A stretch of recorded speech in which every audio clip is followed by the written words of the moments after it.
Hi, praise the Lord. मैं pastor Daniel राज आप सभी के पास इस वीडियो के माध्यम से आपसे बात करना चाहता हूं। उम्मीद करता हूं कि आप लोग थोड़ा सा वक्त निकालेंगे और इस वीडियो को ज़रूर देखेंगे। ये वीडियो अवेलेबल है फेसबुक पर, यूट्यूब पर और व्हाट्सएप पर। दोस्तों, आप सभी जानते हैं कि मैं ग्रेट कमीशन सेमिनार कर रहा हूं और कई डिनोमिनेशंस, कई पास्टर्स और कई लीडर्स के साथ में मेरा प्रतिदिन कम से कम 100 से भी ज़्यादा लोगों से जो मिनिस्ट्री लेवल पर काम करते हैं उनसे मुलाकात होती रहती है। मैं पास्टरों से मिलता हूं, लीडरों से मिलता हूं, एवेंजलिस्ट से मिलता हूं, टीचरों से मिलता हूं, प्रॉफिट से मिलता हूं, अपोस्टल से मिलता हूं।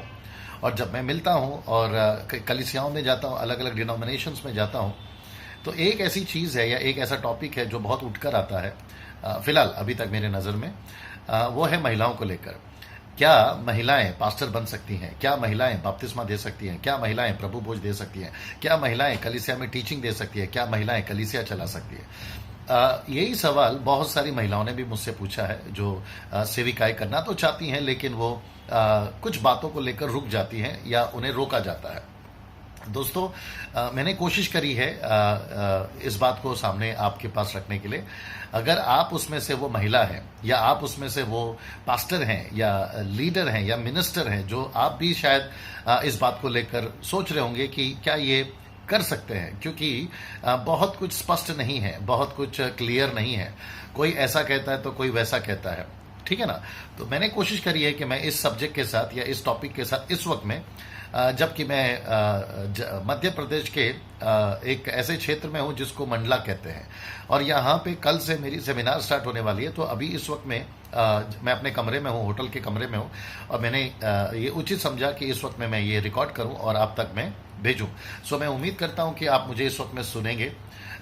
वक्त निकालिएगा, बहुत अच्छा लगेगा। बाइबल के साथ बैठिएगा और बड़े प्रार्थना पूर्वक बैठेगा। और जितनी बहनें देख रही हैं तो मैं उनको भी इनकरेज करना चाहूँगा कि आप लोग भी ज़रूर जो है इस वीडियो को ज़रूर देखिएगा। सबसे पहली चीज़ मैं आपके सामने ऐसा लाना चाहता हूँ, पूरे बाइबल के अंदर लूसीफर सो रहा है या दुष्ट आत्माएं सो रही हैं, इसका जिक्र नहीं है। दूसरा, परमेश्वर सो रहा है, परमेश्वर आराम कर रहे हैं, इसका भी जिक्र नहीं है। लेकिन ठीक उसके विपरीत या अपोजिट में यीशु के चेले सो रहे हैं, मसीह लोग सो रहे हैं, कलीसिया सो रही है, दुल्हन सो रही है। 10 कुंवारियों की बात कर रहा हूं। और मत्ती की किताब उसका 13 अध्याय यदि हम 25 पढ़े तो वहां लिखा है कि जब लोग सो रहे थे तो शत्रु ने बीज आकर बो दिया। तो शब्द सोना या सो गए परमेश्वर में नहीं मिलता, शैतान में भी नहीं मिलता, लेकिन मसीहत में और कलीसिया में बाइबल में इसका जिक्र जरूर है। अब आप सोच रहे होंगे कि मैंने ये बात क्यों कहा। अगर लूसीफर नहीं सो रहा है तो वो काम कर रहा है, अगर परमेश्वर नहीं सो रहा है तो परमेश्वर भी काम कर रहा है, ठीक है ना। ये दो चीजों को मैं फिलहाल आपके सामने रख देता हूं। अच्छा, अगर परमेश्वर काम कर रहा है तो वो चाहता है कि स्त्री और पुरुष दोनों इस्तेमाल हो। अगर शैतान काम कर रहा है तो वो भी चाहता है कि स्त्री और पुरुष दोनों काम करें या दोनों का वो इस्तेमाल करे। अब बात करते हैं स्त्री की, क्योंकि मेरा सब्जेक्ट स्त्री लेकर है। दोस्तों, आपको पता होगा कि आज की तारीख में चाहे बॉलीवुड हो, हॉलीवुड हो, टॉलीवुड हो, महिला यानी हीरोइन या लड़की या औरत या वुमेन्स, ये जो नाम है ये इतना ज़्यादा इम्पोर्टेंस है कि आप इस बात से सहमत होंगे। अगर आपको पिक्चर निकालनी है तो बॉलीवुड के जो लोग डायरेक्टर्स हैं वो कहते हैं आइटम सॉन्ग होना बहुत जरूरी है, क्योंकि आइटम सॉन्ग की वजह से पिक्चर जो है चल पड़ती है। आइटम सॉन्ग कौन करता है मेरे भाई? आइटम सॉन्ग महिलाएं करती है या हीरोइंस करती है। अच्छा, अगर माँ का रोल करना है तो किसी औरत को ढूंढो, बहन का रोल करना है तो किसी औरत को ढूंढो, है ना। ये भी छोड़िए, अब ये रहा तो बॉलीवुड का तो आप तो जानते हैं, क्योंकि हम लोग माया नगरी में हैं, मुंबई जैसे शहर से आते हैं, और हमारा जो हिंदुस्तान है, मैं समझता हूँ कि 99.9% पीपल, लोग जो है पिक्चर देखते हैं या फिर कहानियाँ सुनते हैं, टीवी सीरियल है, थिएटर्स में जाते हैं, मॉल्स में जाते हैं और ये सारी चीज़ों को हम देखते हैं। महिलाओं का इसमें बहुत बड़ा रोल है। अगर महिला नहीं होगी तो पिक्चर नहीं चलेगी, ये बात तो क्लियर है। तो लूसीफर ने पुरुषों को भी इस्तेमाल किया है और महिला को तो नंबर 1 पे इस्तेमाल कर रहा है। अच्छा, दूसरी बात, अगर आप स्कूल्स में देखें आज की तारीख में सबसे ज्यादा टीचर्स आपको महिला मिल जाएगी। अगर आप शॉपिंग मॉल में जाएं तो सबसे ज्यादा लड़कियां आपको कपड़े बेचते हुए या फिर कुछ चीजों को बेचते हुए पाई जाएंगी। अगर आप एरोप्लेन में जाएं वहां पे एयर होस्टेस जो है ज्यादातर महिलाएं होती है, जो आपका बहुत खूबसूरत स्माइल के साथ में वेलकम करती है। वो भी छोड़िए, अगर आपको कॉल सेंटर पे देखें तो वहां पर भी लड़के कम लड़कियां ज्यादा रखी जाती है, क्योंकि ऐसा माना गया है कि अगर लड़के बात करते हैं तो फोन रिसीव नहीं करते या फिर बात नहीं करना पसंद करते, लेकिन लड़की यदि बात करती है तो लोग जो है सुनते हैं और बात करते हैं। और मैं समझता हूँ ये आपके साथ और मेरे साथ में भी होता है। जब लड़कों का फोन आता है तो हम नहीं रिसीव करते या बात करना पसंद नहीं करते, लेकिन जैसी लड़की का फोन आता है तो हम जरूर बात करना चाहेंगे कि भैया इतनी खूबसूरत आवाज है, ये क्या बोलना चाहती है। ये सारी बातों से भी आप भी वाकिफ है और आप गुजर चुके हैं। अच्छा, अगर आप देखो मोदी साहब भी जो है हमारे देश के प्रधानमंत्री, वो भी महिलाओं पर ज्यादा जोर दे रहे हैं। और जो हमारा कॉन्स्टिट्यूशन है दिल्ली में, संविधान बनाया है अंबेडकर साहब ने, उसमें पुरुष का भी उतना ही हक है, महिलाओं का भी उतना ही हक है। आज की तारीख में अगर आप लूसीफर के एंगल से देखें तो महिलाएं जो है ना वो ज्यादा यूज हो रही हैं इन टर्म्स ऑफ सांसारिक बातों को बढ़ावा देने के लिए, ये जो भी मैंने अभी कहा।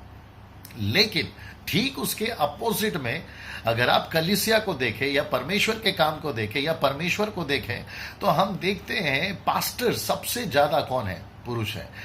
वर्शिप लीडर सबसे ज्यादा कौन है? पुरुष है। बाइबल टीचर सबसे ज्यादा कौन है? पुरुष है। अगर आप बाकी और भी फील्डों में देखें तो सबसे ज्यादा कौन है? पुरुष है। महिलाएं जबकि सबसे ज्यादा कलीसिया में आती है महिलाएं। आप कोई भी कलीसिया को उठा लीजिए, चाहे मेन लाइन का हो या फिर पेंटिकॉस्टल हो या फिर इंडिपेंडेंट हो, कोई भी कलीसिया हो, आपको सबसे हाईएस्ट मेजोरिटी जो है बैठने वालों में, अटेंड करने वालों में आपको महिला मिलेगी। सही है ना भैया? अच्छा, अभी अगर आपने देखा होगा कोई मीटिंग रखी है, अगर कहीं पर मीटिंग रखी है, उसकी हैंड बिल अगर आपके पास में पहुंचे तो आप सबसे पहले देखना चाहोगे इसका प्रचारक कौन है। तो सबसे ज्यादा हैंड बिल पर 90% हैंड बिल पर आपको पता चलेगा कि पुरुष होते हैं। पुरुष प्रीचर है, पुरुष वर्शिप लीडर है, पुरुष बाइबल टीचर है, पुरुष एवेंजलिस्ट है। महिलाएं कहां हैं? अच्छा, एक जीसस क्राइस्ट एक लाइफ मिला है, मतलब एक ही जीवन मिला है। वो एक जीवन अगर महिला को मिला है, पुरुष को मिला है, पुरुष तो काम कर रहा है, उसमें कोई गलत नहीं है, जो कि मैंने अभी बोला और आप देख भी रहे हैं। लेकिन महिला का क्या? वो जैसे ही उद्धार पाती है, चाहे जवानी में उद्धार पाए, छोटी उम्र में उद्धार पाए या विवाह के बाद उद्धार पाए, उसकी पूरी जिंदगी मीटिंग अटेंड करने में, चर्च आने में, क्वायर के पीछे खड़े रहने में या दान को या जो ऑफरिंग लेते हैं उसको जमा करने में ही उसकी पूरी जिंदगी चली जाती है। आप समझ रहे हैं मेरी बात को? जी हाँ, ये महिलाओं के साथ में अक्सर हमने देखा है, आपने देखा, और मैं तो ज्यादा देख रहा हूं क्योंकि मैं हर जगह घूम रहा हूं, मैं हर डिनोमिनेशन में जा रहा हूं, और मैंने क्या देखा है कि महिलाओं को सामने नहीं रखा जाता। अब आप लोग सोच रहे होंगे पास्टर डैनियल ऐसा क्यों, या फिर ये वजह क्या है? तो सबसे पहले जो सामने आता है पौलुस का 2 स्टेटमेंट। जी हां, पौलुस का 2 स्टेटमेंट या 2 वचन। सबसे पहला कुरिन्थियों 14:34, जहां पर यह लिखा है कि कलीसिया या स्त्री, चर्च में, कलीसिया में स्त्रियां जो हैं वो चुप रहे। Can you believe this? वो चुप रहे। इतना सा एक शब्द है कि वो चुप रहे। और दूसरा जो इसी को पौलुस लिखता है, आपका 1 तिमोथी 2 अध्याय वचन 9, 10, 11 अगर आप पढ़ते आओगे तो वहां पर भी लिखा है कि कलीसिया में स्त्री जो है वो चुप रहे, पुरुष पर या फिर पुरुषों पर वो हुक्म ना चलाए, चुप रहे। ये जो 2 स्क्रिप्चर है या 2 आयत है, इसको लेकर, मात्र इसको लेकर पूरी की पूरी विश्व की महिलाओं को कुछ कुछ जगहों पर इजाजत है, लेकिन 90% महिलाओं को चुप करा दिया गया मात्र इस 2 शब्द से। अब आप सोच रहे होंगे डैनियल भाई बात तो सही है ना, उनको चुप रहने को कहा है तो वो चुप रहें। अब मैं आपसे पूछना चाहता हूं कि पौलुस का ये स्टेटमेंट है कि कलीसिया में स्त्रियां चुप रहे। मैं पूछना चाहता हूं, यीशु मसीह ने कहां लिखा है कि कलीसिया में स्त्रियां चुप रहे? नहीं लिखा। नंबर 2, पवित्र आत्मा ने कहां लिखा है कि स्त्रियां कलीसिया में चुप रहे? अब आप बोलोगे डैनियल भाई पौलुस का जो स्टेटमेंट था या पौलुस का जो वाक्य था, क्या वो पवित्र आत्मा ने नहीं बोला? बोला है, किसने मना किया भाई? बिल्कुल बोला है। लेकिन कम से कम ये तो पता लगाइए कि पौलुस बोल क्या रहा है। वो कह रहा है कि कलीसिया में स्त्रियां चुप रहे, ये आपने पढ़ा है। लेकिन क्या आपने उसके आगे का पढ़ा है जो वो कहता है पहला कुरिन्थियों 14 का 34 में और पहला तिमोथी का 2 का 9 से अगर आप पढ़ोगे तो उसमें वो बोलता है कि कलीसिया स्त्रियां कलीसिया की सभा में चुप रहे। यदि उनको कुछ पूछना है तो अपने घर में जाके अपने पति से पूछे। अपनी समझे अभी भी? तो उसने स्त्री को चुप रहने नहीं बोला है, उसने महिलाओं को चुप रहने बोला है। मतलब स्त्री जो किसी की पत्नी है उसको उसने बोला है कि चुप रहे, यानी कि उसने पत्नी से कहा कि तुम चुप रहो। मालूम क्यों? क्योंकि जरा ध्यान से समझना होगा बातों को। क्योंकि उस वक्त में जब कुरिन्थियों की कलीसिया आई थी, जो कि हम देखते हैं रोमियो के पत्री के बाद में कुरिन्थियों की कलीसिया में धमाका हो चुका था। 9 के 9 वरदान धमाकेदार इस्तेमाल हो रहे थे, अन्य भाषाओं में लोग बात कर रहे थे, चिन्ह चमत्कार हो रहे थे, कलीसिया बढ़ रही थी। इसलिए तो पौलुस ने कहा कि तुम लोग बढ़ रहे हो और इसलिए मैं तुम्हारे पास में बड़ों की तरह या शानों की तरह बात नहीं कर पा रहा, बच्चों की तरह बात कर रहा हूं। ये बात भी हम देखते हैं। अच्छा, वहां पर जब इतनी कलीसिया तादाद में बढ़ रही है, सारी चीजों की आजादी हो गई है, खतना नहीं हो रहा है, किसी प्रकार का कोई मंदिर में नहीं जाना है, मूसा के व्यवस्था को पालन नहीं करना है, अनुग्रह में चलना है, और पूरी तरह से कलीसिया को एक आजादी मिल गई थी। और वो आजादी कुछ इस हद तक हो गई थी, जरा ध्यान से सुनिएगा भैया, आजादी कुछ इस हद तक हो गई थी कि जो व्यभिचार होता था या गलत काम होते थे, मूर्ति पूजा से ले लो या कोई भी और चीजों को लेकर ले लो, शराब पीने को लेकर ले लो या कोई भी गलत काम को लेकर ले लो, ये इतने खुलकर होते थे कि पहला कुरिन्थियों 14 अध्याय में उसका जिक्र है, जिसको मैं यहां पर वीडियो में बोलना उचित नहीं समझता। आप बिल्कुल अपने घर में उसको पढ़िएगा। जब ये हो रहा था तो चारों तरफ से आजादी हो गई थी, और आजादी इस हद तक हो गई थी कि पुरुष भी बात करना शुरू करते थे तो महिलाएं भी बात करना शुरू करती थी। और वो बात यानी कि जो बातें हैं वो इतनी छूट तक हो गई थी कि महिला कलीसिया में पुरुषों से पूछना शुरू करती थी, अजी ये जो बोल रहे हैं पौलुस भाई, क्या ये ऐसा ही है? अभी जो हमने सुना क्या ये ऐसा ही है? क्योंकि याद रखिए उस वक्त में बाइबल पूरी नहीं थी उनके पास में, पत्रियां होती थी और वो पत्रियां लिखी जाती थी और वो बाद में उन तक पहुंचती थी। वो खाली पौलुस को सुनते थे और सवाल करते थे, और वाजिब है, अगर आपको कुछ समझ में नहीं आया तो आप ही पूछोगे ना। तो वहां पर वो लोग भी पूछते थे कि ये जो पौलुस भाई बोल रहे हैं ये सही है, तो पुरुष वहां से जवाब देता था हाँ या ना में। तो ये बात पौलुस को डिस्टर्ब करती थी, तो उसने कहा कि यदि आपको कुछ पूछना है तो आप अपने पति को घर में जाके पूछिए, कलीसिया में मत पूछिए। और ये सही भी तो है, जैसे पौलुस ने कहा अन्य भाषा कलीसिया में बात तब करो जब तुम्हारे पास अनुवादक हो। मैं वापस रिपीट करता हूं अगर आपने नहीं सुना, अन्य भाषा तब बात करो जब आपके पास में अनुवादक हो। अगर आपके पास में इंटरप्रेटर नहीं है, अनुवादक नहीं है, तो कलीसिया में, जरा ध्यान से सुनना, कलीसिया में अन्य भाषा बात करने वाला चुप रहे। अब आपने इसको क्यों नहीं बंद करा दिया भाई? जैसे वहां स्त्री को बोला चुप रहे, वैसे अन्य भाषा को भी बोला अगर अनुवादक नहीं है तो चुप रहे। तो आपने अन्य भाषा क्यों नहीं बंद करा दिया? आप अन्य भाषा को तो नहीं बंद करा रहे हैं, लेकिन पौलुस का वो जो स्टेटमेंट है महिलाओं के लिए, आपने उसको बंद करा दिया। भैया ये कौन सी समझदारी की बात है? अच्छा, पौलुस ने नहीं कहा कि अन्य भाषा बात ही नहीं करना, उसने कहा कि वो चुप रहे। इसका मतलब क्या मालूम है? अगर आपके पास में अनुवादक है तो आप बात करो, नहीं तो भविष्यवाणी ज्यादा करो, क्योंकि अन्य भाषा बात करने वाला की बात बोली वो कोई नहीं समझता सिवाय परमेश्वर की आत्मा और आपकी आत्मा। आप समझ रहे हैं? तो ऐसे बहुत सारी चीजें हैं जिसको पौलुस ने हर चीज को नहीं लिखा। और देखिए आज पौलुस हमारे पास नहीं है, अगर हमको कुछ नहीं समझ में आया तो हम पौलुस को जाके पूछे, वो आज हमारे पास में नहीं है। लेकिन जिस पवित्र आत्मा ने पौलुस को बताया वो तो है। तो आप एक स्टेटमेंट को लेकर पौलुस का पूरी की पूरी महिलाओं को आपने चुप करा दिया, ये कहां का न्याय है भैया? और वो महिला नहीं है, मैं वापस रिपीट करूंगा, वो महिला नहीं है, वो पत्नी है, किसी की पत्नी है। उसने पत्नी के लिए कहा कि जाकर अपने पति को पूछो। और यही चीज हम लोग पहला तिमोथी उसका 2 अध्याय वचन 9, 10, 11 में भी देखते हैं। वो कहता है कि कलीसिया में स्त्री जो है चुप रहे और वो पुरुषों पर हुक्म ना चलाए, आज्ञा ना चलाए, क्योंकि हव्वा पहले बहकाई गई, बाद में पुरुष बहकाया गया, इसीलिए वो जो है अपने पति के अधीन रहे। तो वहां पर भी पति पत्नी है, महिला नहीं है मेरे भाई। अब आप बोलोगे डैनियल भाई क्या महिला पत्नियां महिला नहीं होती? तो फिर ये भी साबित करो, क्या हर पत्नी महिला हर महिला पत्नी होती है? हर पत्नी महिला होती है, लेकिन हर महिला पत्नी नहीं होती मेरे भाई।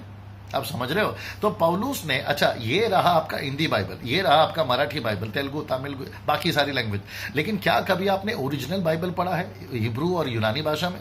वहां पर आपको पूरा लेडीज नहीं मिलेगा, महिला नहीं मिलेगी, वहां स्पेसिफिक होगा कि वहां पर उसने पत्नी को कहा है, और इंग्लिश बाइबल में तो वाइफ है, वाइफ्स।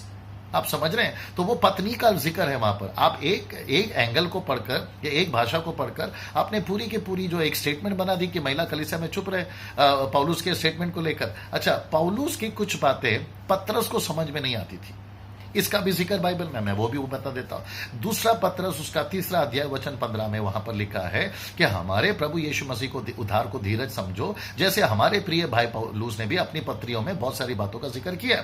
फिर पतरस कहता है कि ऐसी बहुत सारी बातें हैं पौलुस की जो अभी समझ में नहीं आती, जिनका समझना कठिन है, और चंचल मन वाले अनपढ़ वाले लोग जो है पौलुस के बताए हुए बातों का अर्थ को खींच तान कर अपने नाश का कारण बनाते हैं। Can you believe that? पौलुस के स्टेटमेंट को अपने नाश का कारण बनाते हैं, ऐसा पतरस कहता है। दूसरा पत्र 3 अध्याय वचन 15 में।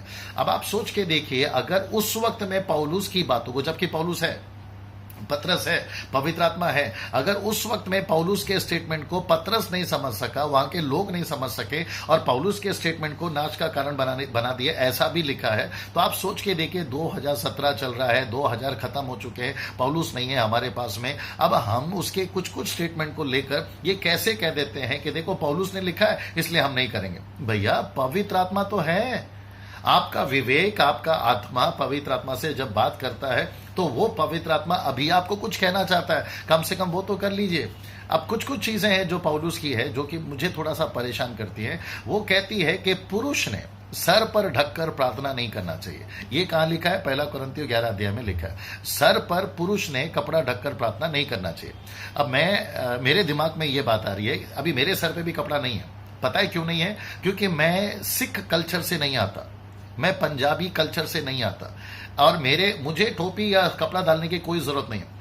लेकिन अगर हम इसी सुसमाचार को लेकर उनके बीच में जाए, जो कि उनका कल्चर है, जो कि उनका सिस्टम है, लंबे बाल रखना, सर पे कपड़े रखना, ये उनका कल्चर है, ये उनका कस्टम है, अगर हम उनके बीच में गॉस्पेल लेकर जाएं और उनसे कहें कि देखो यीशु आपसे प्यार करता है, यीशु जीवन बदलता है, धर्म नहीं बदलता, नाम नहीं बदलता, कल्चर नहीं बदलता, यीशु जीवन बदलता है, तुम्हारे पाप के स्वभाव को बदलता है, तुम्हारे बुरी बातों को बदलता है, तुम्हारे गलत आदतों को बदलता है, आप यीशु के पास आइए। और वो कहता है ठीक है भैया मैं आता हूं, मुझे जीवन चाहिए, मुझे पाप की क्षमाई चाहिए, मुझे स्वर्ग जाना है। अगर ऐसा वो कहता है तो क्या आप उसको जब वो अंदर आ जाएगा, बपतिस्मा लेना की बारी जब आएगी, तो आप उसको ये बोलोगे कि सर की पगड़ी उतारो? ये कैसे पॉसिबल है मेरे भाई? अगर उसने पगड़ी उतार भी दिया, आपकी बात को सुनकर, भावना में आकर, इमोशनल होकर उसने पगड़ी उतार भी दिया, तो क्या वो अपने समाज में रह पाएगा? और कहां लिखा है भाई कि कब पगड़ी उतारो, सर के बाल काटो? आप समझ रहे हैं? अच्छा, एक और चीज मैं आपके सामने लाना चाहता हूं, जैसे आप लोग सुन रहे हैं, टॉपिक मेरा महिलाओं के ऊपर ही रहेगा। पौलुस ने जब कहा कि पुरुष ने लंबे बाल नहीं रखना है, तो मैं आपको बताना चाहूंगा कि यीशु मसीह कहां के थे। जी हां, वो यहूदी के थे, लेकिन वो कहां के गिने जाते थे? नासरत के गिने जाते थे। नासरत के लिए यहां तक कंधे तक बाल रखना पुरुष के लिए इजाजत थी, लेकिन महिलाओं के लिए यहां तक बाल रखने की इजाजत थी। अब महिलाओं को यहां तक रखना है, आप समझ रहे हैं मैं क्यों बोल रहा हूं यहां तक? आप जान रहे होंगे, मैं खुलकर बात नहीं करना चाहता, ठीक है ना? तो बाल जब यहां से यहां तक आते थे तो कुछ जो हिस्सा है वो ढका जाता था, लेकिन पुरुषों के लिए कंधे तक बाल रखने की छूट थी, जो कि यीशु मसीह के भी हम लोग बाल देखते हैं आजकल पिक्चर में, जो कि हमने साक्षात तो नहीं देखा, लेकिन जो इमेजिन करके लोगों ने आज बनाई है वो देखते हैं, तो कंधे तक उनके बाल होते थे। अब वो कहता है कि पुरुष ने यहां तक बाल नहीं रखना है। इसका मतलब क्या है? यहां तक रख सकते, यहां तक नहीं रखना है, जैसे स्त्रियां रखती हैं। और आज स्त्रियां बाल यहां तक नहीं रखती हैं, स्त्रियां बाल यहां तक रखती है, या पीछे पीठ तक उनकी बालें जो है वो जाती है। फर्क है मेरे दोस्त। अब पौलुस क्या बोलना चाहता है, आप उसने क्या लिख दिया है, आपने क्या समझ लिया है, और आपने उसको एक स्टेटमेंट बना दिया है, आपने उसको एक रीति रिवाज बना दिया है। और जब हम पढ़ते हैं या जब हम आप लोगों को सुनते हैं तो हमको लगता है यार बात तो सही है क्योंकि बाइबल में लिखा है, लेकिन पवित्र आत्मा हमको स्पष्ट पढ़वाता है या समझाता है, जो कि मैं अभी आपके सामने रखने जा रहा हूं। तो कोई चीज को आप लेकर एक रूढ़िवादी परंपरा मत बनाइए, क्योंकि जिस पौलुस ने लिखा है ना, पौलुस नहीं है आज, लेकिन जिस पौलुस के द्वारा लिखा हुआ वो परमेश्वर है ना, वो परमेश्वर जरूर है आज, वो पवित्र आत्मा जरूर है आज। पौलुस कहां से बड़ा हो गया भाई आपके लिए? पतरस कहां से बड़ा हो गया आपके लिए? वो उस वक्त के लिए थे, उस वक्त की कलीसिया के लिए थे, उस वक्त के लोगों के लिए थे। मैं नहीं कह रहा हूं कि हमें उनको नहीं मानना है, नहीं सुनना है। वही पवित्र आत्मा ने उनको लिखवाया, पढ़वाया। लेकिन अब वही पवित्र आत्मा आपके पास है ना, आप क्यों नहीं सुनते, क्यों नहीं प्रार्थना करते? नहीं लिखा है कि मुझसे मांग, यिर्मयाह 33:3 में, बड़ी सी बड़ी कठिन सी कठिन बातें मैं तुझे बताऊंगा। तो आप परमेश्वर से क्यों नहीं प्रार्थना करते? पवित्र आत्मा से क्यों नहीं मदद मांगते कि पवित्र आत्मा ये लिखा है, अभी हम क्या करें? यहाँ का कल्चर अलग है, वहां का कल्चर अलग है, अब हम इसको कैसे डील करें, कैसे व्यवहार करें? कुछ लोगों का फैशन अलग है, कुछ लोगों का तरीका अलग है। सुसमाचार सुनाने के लिए अगर ये सारी चीजें आपके लिए रुकावट बनती है और आपको लगता है कि इसको पहले ठीक करते हैं और बाद में सुसमाचार सुनाते हैं, तो भैया हम आजाद कहां हुए? हमारे पास कहां है स्वतंत्रता? और आप क्यों ऐसा कहते हो कि हम पहले इनको ठीक करेंगे, बाद में सुसमाचार सुनाएंगे, या सुसमाचार सुनाते वक्त में पहले इसको हम ठीक कर देंगे, उसके बाद में हम सारी बातों को लेकर आएंगे? तो ये कैसे संभव है मेरे दोस्त? आप बताइए। अच्छा, इसको भी छोड़ दीजिए, अब आते हैं उस मुद्दे पर, महिलाओं को लेकर। पौलुस ने कहा चुप रहे, ठीक है ना। अब मैं आपसे पूछना चाहता हूं, यीशु के 12 चेलों में, ध्यान से सुनिएगा, यीशु के 12 चेलों में महिला थी? नहीं। यीशु के 70 चेलों में महिला थी? नहीं। अच्छा, इसको पढ़कर कि महिला नहीं थी, बात अलग है कि उस वक्त में जहां यीशु थे या जहां यीशु को चेलों को भेजना था, वहां पर महिलाओं की इजाजत नहीं थी, या फिर महिलाओं को इजाजत नहीं थी, इसका मतलब महिलाओं को स्वीकार नहीं किया जा सकता था। तो यीशु सोच रहे थे कि देखो अभी तो नहीं भेजूंगा महिलाओं को, क्योंकि महिलाओं के ऊपर कोई आएगा तब ये खुद सामर्थ्य हो जाएंगी, वो बात अलग है। लेकिन अभी फिलहाल मुझे इनको भेजना है, ताकि मुझे इनको सिखाना है और मुझे इनको लेकर घूमना है। अब आप सोचिए, यीशु के ऊपर वैसे ही बहुत सारे एलिगेशन लगते थे, यानी इल्जाम लगते थे। ये पापियों के बीच में बैठता है, वेश्याओं के बीच में जाता है, बिना हाथ धोए खाना खाता है, सबत की विधि को नहीं मानता है। ये तमाम चीजें यीशु के ऊपर आरोप या एलिगेशन लग रहे थे। सोच के देखिए, अगर 12 चेलों में यीशु मसीह महिला को रखे, या 12 में से 1 को रखे, या 12 में से 2 को रखे, तो लोग यीशु के बारे में क्या कहेंगे, बाकी लोग के बारे में क्या कहेंगे? इसलिए यीशु ने उचित समझा कि इस वक्त में मैं नहीं ले जाऊंगा, 70 में भी मैं नहीं रखूंगा। मैं एक काम करता हूं, जब पवित्र आत्मा आएगा 120 के ऊपर, तो वहां पर लिखा है मेरे दोस्त, मैं वापस रिपीट करता हूं, वहां लिखा है, प्रेरितों का पहला अध्याय में, वहां महिला थी, उसमें 120 में महिला थी। तो क्या पवित्र आत्मा को नहीं पता कि महिलाओं के ऊपर भी मुझे उतरना है? अच्छा, ऐसा किया गया कि जैसे मैं पुरुषों को अलग करो, महिलाओं को अलग करो, देखो मैं पुरुषों के ऊपर अलग से उतरूंगा, महिलाओं के ऊपर अलग से उतरूंगा, ऐसा कुछ देखते हैं वहां पर? नहीं। जितना मेजर से पुरुषों पर उतरा, उसी मेजर से स्त्रियों पे भी उतरा। जितनी सामर्थ से बाकी पुरुष प्रचार कर रहे थे, प्रार्थना कर रहे थे, अन्य भाषा में बात कर रहे थे, उसी सामर्थ से ये लोग भी बात कर रहे थे। जितनी जोरों से पवित्र आत्मा की आग जबान के रूप में इनके ऊपर उतरी, उसी तरीके से महिलाओं के ऊपर भी उतरी। आप कैसे बोल सकते हैं कि महिला इस्तेमाल नहीं हो सकती है? जब पवित्र आत्मा परमेश्वर जब उनको इस्तेमाल कर रहा है, तो फिर हम होते कौन है उसको रोकने वाले मेरे दोस्त? अब सोच के देखिए। अच्छा, ये भी छोड़ दीजिए, एक और जगह पे आपको लेकर चलते हैं। मैं ताज्जुब हूं, मैं ताज्जुब हूं भैया, थोड़ा वीडियो लंबा है लेकिन फिर भी देखिएगा, ठीक है ना। मैं ताज्जुब हूं, यीशु जब जी उठे पुनरुत्थान के दिन, जब यीशु जी उठ रहे थे, एक भी पुरुष नहीं है वहां। Can you believe that? यूहन्ना 20:1 से, एक भी पुरुष नहीं है वहां पर। जब यीशु जी उठे, महिला थी वहां। कौन सी महिला? मैरी मैगदलीन वहां थी। और उस महिला ने देखा कब्र खुली, पत्थर लुढ़का हुआ है, अंदर डेड बॉडी नहीं है। तब वो भागी किसको बुलाने? पतरस और यूहन्ना को। और वो कहती है कि मैंने देखा अपनी आंखों से कि कब्र का पत्थर लुढ़का हुआ है, लेकिन यीशु मसीह वहां पर नहीं है। तब ये दौड़ कर आए मेरे भाई, तब ये दौड़ कर आए। अच्छा, विचित्र चीज क्या मालूम है? इसमें यीशु वहीं थे, आप समझ जाओगे आगे। यीशु वहीं थे, लेकिन यीशु ने अपने आप को प्रकट नहीं किया। आपको पता है, जब तक पतरस यूहन्ना घर नहीं चले गए, औरत वहीं रह गई रोती हुई, यीशु ने तब अपने आप को प्रकट किया। और औरत को लगा, यानी कि महिला को लगा, मरी मैगदलीन को, कि मैं जिससे बात कर रही है, जो मुझसे बात कर रहा है, वो माली है। मेरे भाई, वो माली नहीं, वो मालिक है। और जब यीशु ने बात किया तो उसने इब्रानी भाषा में कहा रब्बूनी, और उसको पता चल गया कि ये मेरा गुरु है। और तब यीशु को वो पकड़ने गई, छूने गई। तब यीशु ने कहा कि मुझे नहीं छूना, और तू, ध्यान से सुनना, तू जाकर मेरे भाइयों से बोल कि मैं ऊपर जा रहा हूं। तू जाकर बोल कि मैं तुम्हारे पिता और मेरे पिता, तुम्हारे परमेश्वर और मेरे परमेश्वर के पास ऊपर जाता हूं। इसका मतलब है चेलों को, माय गुडनेस, विश्व का अद्भुत सुसमाचार जी उठा है, पुनरुत्थान हो चुका है, रिजरेक्शन हो चुका है, यीशु जीवित हो चुका है। इस जमीन पर, आसमान के नीचे, अगर सबसे पहले किसी ने कहा है कि यीशु जी उठा है, वो पुरुष नहीं है, वो महिला है। Can you believe that? वो महिला है, वो औरत है। इसका मतलब ऊपर तय किया गया था कि यीशु का सुसमाचार कि वो जी उठा है, इसको पहला कौन बोलेगा? ये तय किया गया, इसको पहला औरत बोलेगी। Can you believe that? Yeshu का जन्म किसके द्वारा हुआ? औरत के द्वारा हुआ। यीशु मसीह ने सुसमाचार मैं जी उठाऊं किसके द्वारा बुलवाया? औरत के द्वारा बुलवाया। वो भी छोड़िए साहब, अदन के बगीचे में आदम को बाहर बनाया, अदन के बगीचे से बाहर बनाया, उत्पत्ति 2:15 पढ़ लीजिए। उसको बाहर बनाकर अंदर रखा और कहा कि तू इसमें रखवाली कर, काम कर। अब हम देखते हैं कि परमेश्वर ने आदम को बनाया, लेकिन हव्वा को नहीं बनाया था। उसने सारी जानवर को बनाया, पक्षी को बनाया, हर चीज को बनाया, लेकिन उसने हव्वा को नहीं बनाया था, स्त्री को नहीं बनाया था। जब उसने आदम को बनाया तो उसने बोला यार ये अधूरा लग रहा है, ये ठीक नहीं लग रहा है।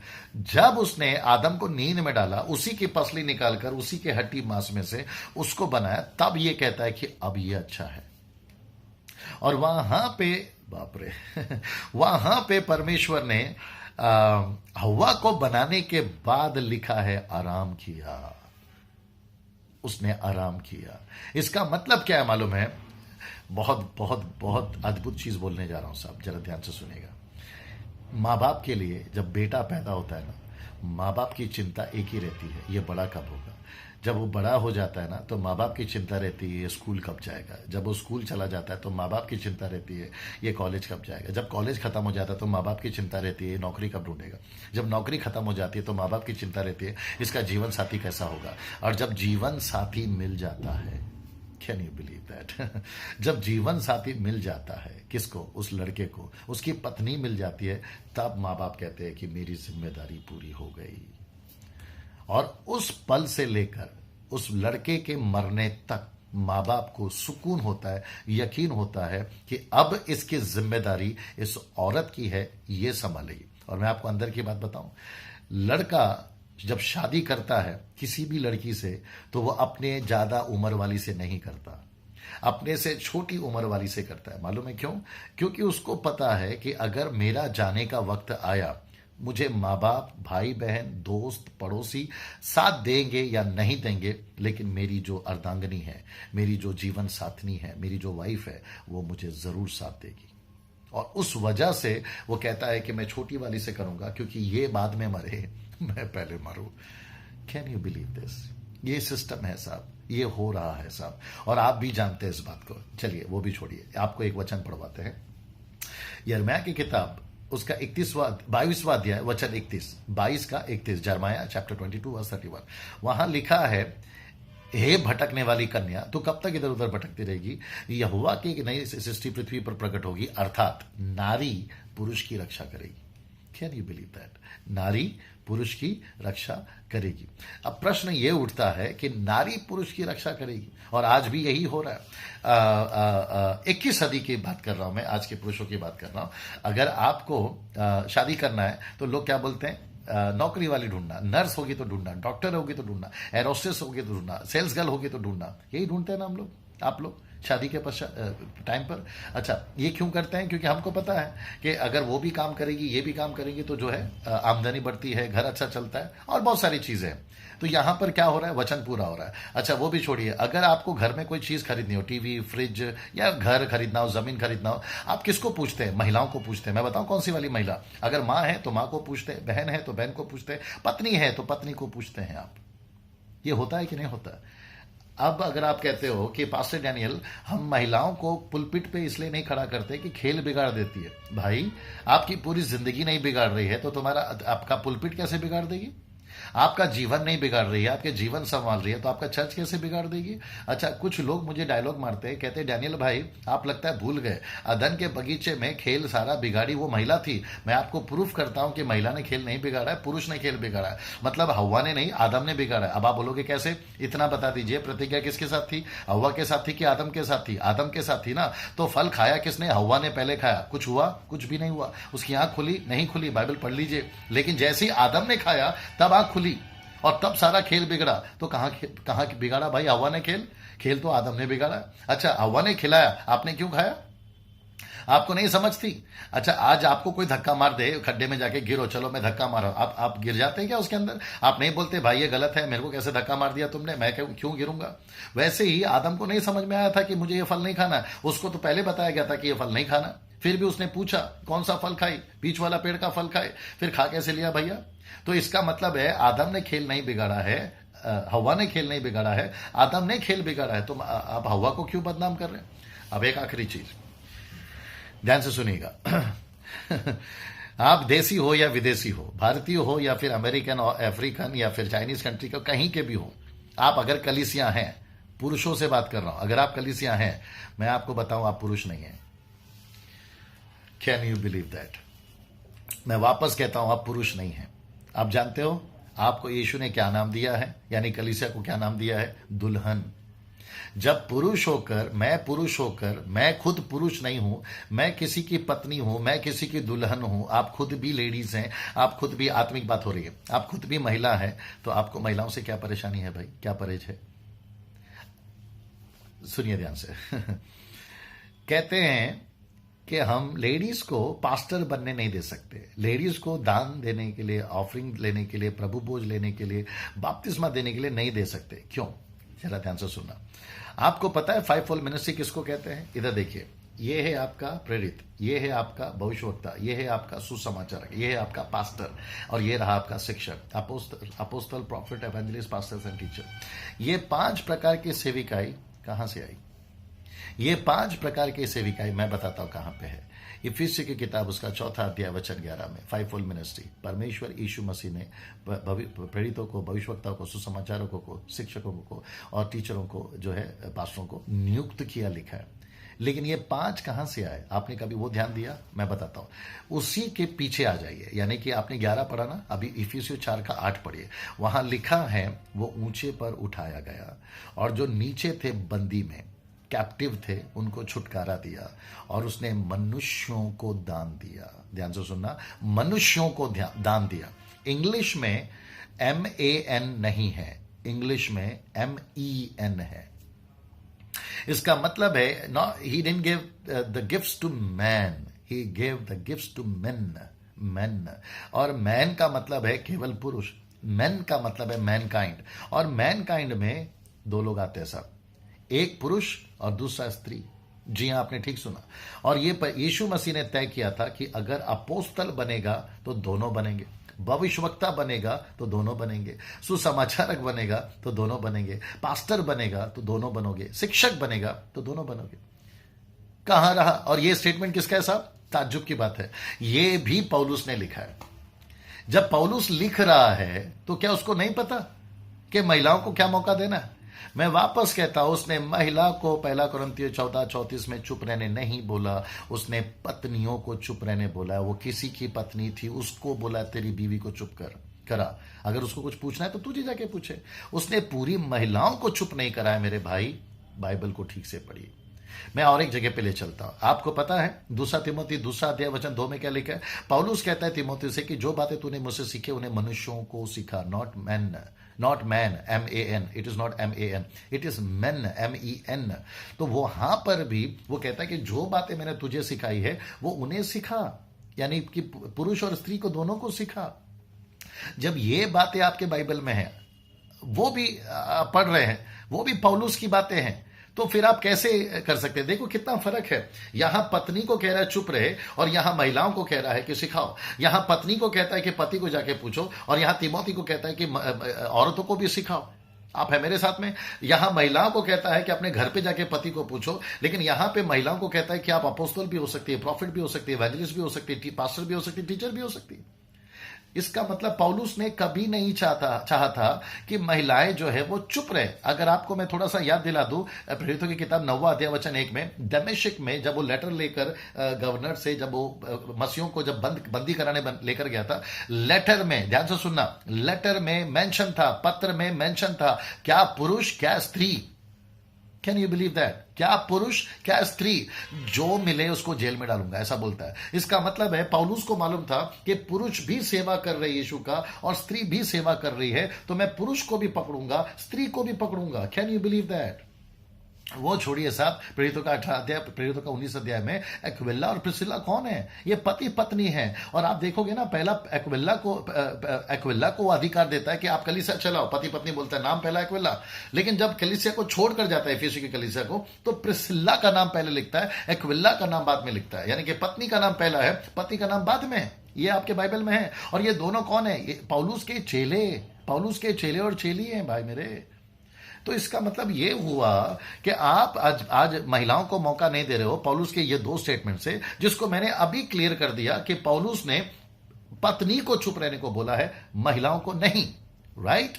अच्छा, दूसरी बात जो कि बिल्कुल आखिरी होगी, मैं समझता हूं काफी लंबा वीडियो हो गया, ध्यान से सुनिएगा। दूसरी बात, मत्ती 28:18, अगर मैं पुरुष पढ़ रहा हूं तो मैं कैसे पढ़ूंगा मैं बताता हूं। स्वर्ग और पृथ्वी का सारा अधिकार मुझे दिया है, तो मुझे दिया गया है। दूसरा, यीशु ने कहा इसलिए तुम जाओ, तो पुरुष को जाना है।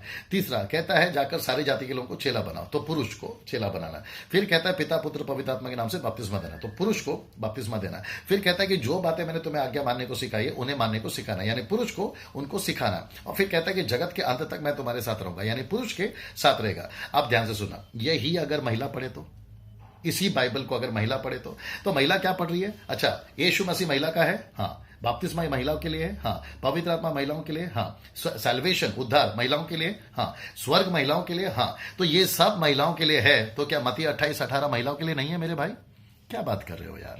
महिला जब पढ़ेगी तो क्या पढ़ेगी पता है? स्वर्ग और पृथ्वी का सारा अधिकार महिला पढ़ रही है, मुझे दिया गया है, हाँ। वो कहता है, यीशु मसीह कहता है कि इसलिए तुम जाओ, तो महिला को जाना है, जी हाँ। वो कहता है कि जाकर तुम्हें चेला बनाना है, तो महिला चेला बना सकती है, जी हाँ।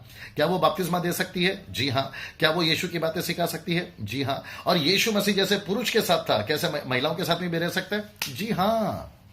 पंडिता रमाबाई कौन है हमारे देश की, जिसने दूसरा पेंटिकॉस्टल लाया बाइबल के बाद, जिसको हम भारत में देखते हैं, खेड़गांव पुणे में, कौन थी? महिला।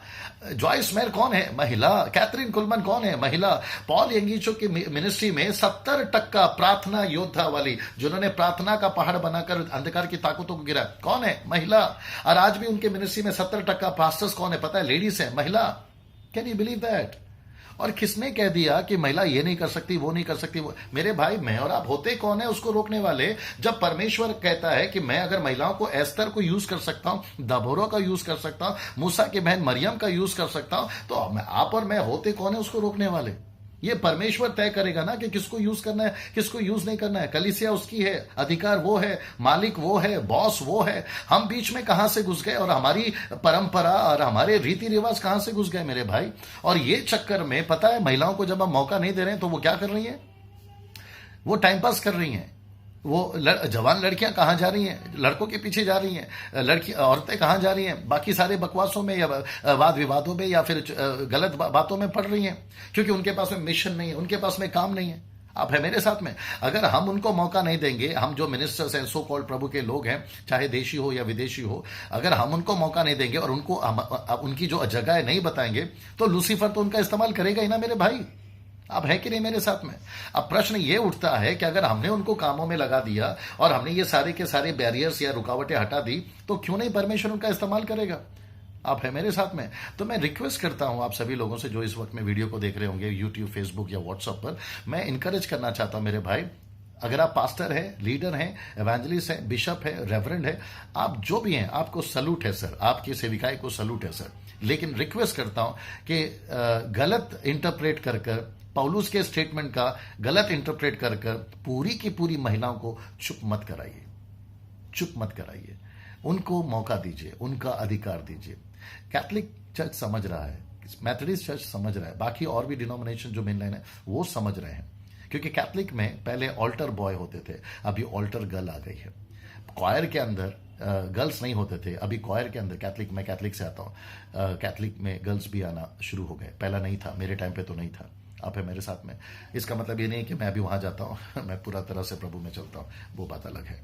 सो मैं उम्मीद करता हूं कि ये वीडियो में जो मेरी बहनें देख रही हैं, मैं उनसे कहना चाहता हूं, सिस्टर्स, आप प्रभु की बेटी हैं, आप परमेश्वर के घर में आती हैं, आप प्रभु के राज्य में हैं, आपको छूट है, आपको परमेश्वर के राज्य में सेविकाई करने का छूट है। अगर आप मुझे ये पूछेंगे कि डैनियल भाई क्या मैं पास्टर बन सकती हूँ, मैं आपसे कहना चाहता हूँ कि जी हाँ, बन सकती हैं।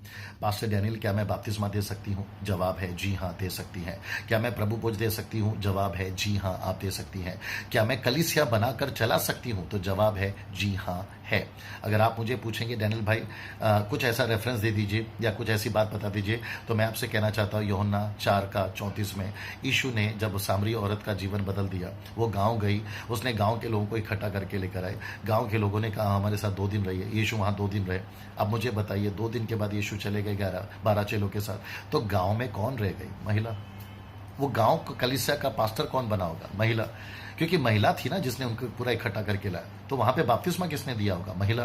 क्या कहते हैं उसको, प्रभु भोज किसने दिया होगा? महिला। उनका चर्च का रखवाला कौन बना होगा? महिला। सी दैट, बहुत सिंपल लॉजिक है भाई। नैरो माइंडेड मत रहिए, ब्रॉड माइंडेड रहिए और महिलाओं को अधिकार दीजिए। अगर ओल्ड टेस्टमेंट में खतना केवल पुरुषों का था, तो न्यू टेस्टमेंट में बपतिस्मा दोनों के लिए, महिला के लिए भी है और पुरुष के लिए भी है। और अधिकार यीशु मसीह ने सबको दिया है। 3000 लोगों का उद्धार हुआ पतरस के प्रचार से। लिखा है प्रतिदिन रोटी तोड़ते थे, प्रतिदिन संगति करते थे, प्रतिदिन उनके बीच में जो है वचन की सेविकाई होती थी। तो क्या खाली 100 क्या कहते हैं, खाली 11 चेले ही करते थे?